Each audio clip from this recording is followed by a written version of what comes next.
Halo, selamat sore sahabat hukum.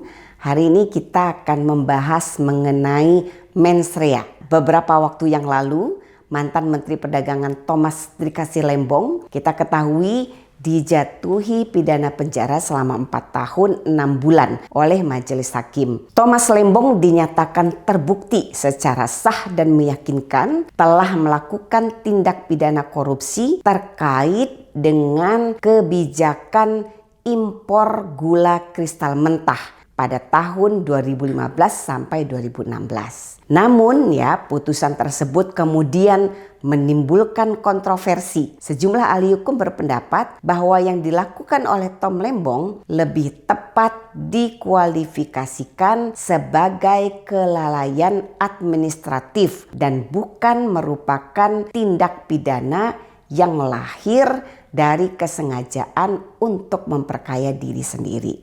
Bahkan ada pendapat yang menyatakan bahwa Tom Lembong seharusnya dibebaskan dari segala tuntutan karena tidak terbukti memiliki unsur niat jahat atau mens rea.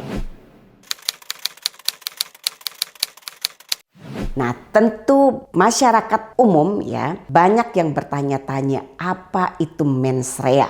Hari ini saya akan membahas mengenai ketentuan atau apa yang dimaksud dengan mens rea dalam hukum pidana. Mens rea atau niat jahat adalah criminal intent yang menunjukkan kondisi batin pelaku tindak pidana dalam melakukan suatu kejahatan. Suatu niat jahat atau mens rea dibuktikan dengan doktrin willens and wettens atau menghendaki dan mengetahui, di mana seseorang dikatakan memiliki niat jahat apabila ia mengetahui perbuatannya itu dilarang karena melawan hukum dan menghendaki sendiri terjadinya perbuatan tersebut. Artinya tindak pidana dilakukan oleh pelaku bukan karena tekanan atau paksaan dari pihak lain, melainkan atas kesadarannya sendiri. Oleh karena itu pembuktian suatu tindak pidana atas suatu perbuatan melawan hukum harus menunjukkan unsur wederrechtelijk, yaitu perbuatan yang bertentangan dengan hukum secara formil dan disertai niat jahat atau yang dikenal dengan istilah mens rea. Karena keadilan dapat menjadi hal yang bias jika hanya berfokus pada aspek formal tanpa menggali sikap batin dari pelaku kejahatan itu sendiri. Unsur mens rea dalam Kitab Undang-Undang Hukum Pidana tercermin dalam pasal 53 ayat 1 di mana dinyatakan bahwa mencoba melakukan kejahatan dipidana jika niat untuk itu telah ternyata dan adanya permulaan pelaksanaan dan tidak selesainya pelaksanaan itu bukan semata-mata disebabkan karena kehendaknya sendiri. Nah, ketentuan serupa juga dimuat dalam pasal 17 ayat 1 Undang-Undang nomor 1 tahun 2023 tentang Kitab Undang-Undang Hukum Pidana atau yang kita kenal saat ini KUHP Nasional. Di mana pasal tersebut menegaskan bahwa percobaan melakukan tindak pidana terjadi jika niat pelaku telah nyata dari adanya permulaan pelaksanaan dari tindak pidana yang dituju, tetapi pelaksanaannya tidak selesai, tidak mencapai hasil atau tidak menimbulkan akibat yang dilarang, bukan karena semata-mata karena kehendaknya sendiri. Berdasarkan ketentuan tersebut, untuk menyatakan seseorang bersalah melakukan tindak pidana harus dibuktikan 2 unsur utama, yaitu perbuatan lahiriah atau actus reus, kemudian niat atau sikap batin, kondisi jiwa atau itikat jahat yang biasa kita kenal dengan mens rea. Artinya tidak cukup hanya melihat apa yang dilakukan pelaku, tetapi juga harus diperhatikan apakah ada kesengajaan atau niat jahat di balik perbuatan tersebut. Nah, dalam konteks menentukan mens rea inilah kemudian para pakar hukum bersilang pendapat di mana Kebanyakan menganggap bahwa apa yang dilakukan oleh Tom Lembong adalah tidak termasuk dalam kategori tindak pidana karena tidak ditemukan mens rea dari tindakan yang dilakukan oleh Tom Lembong.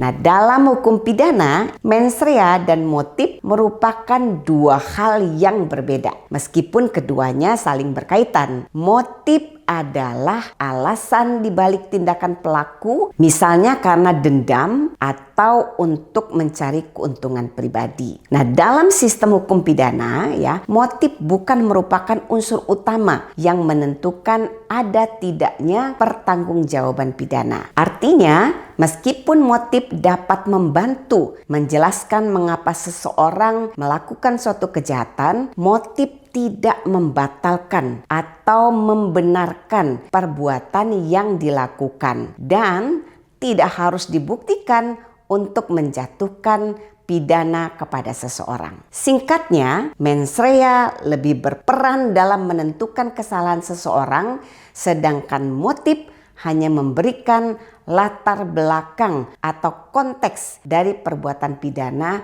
yang dilakukan oleh seseorang.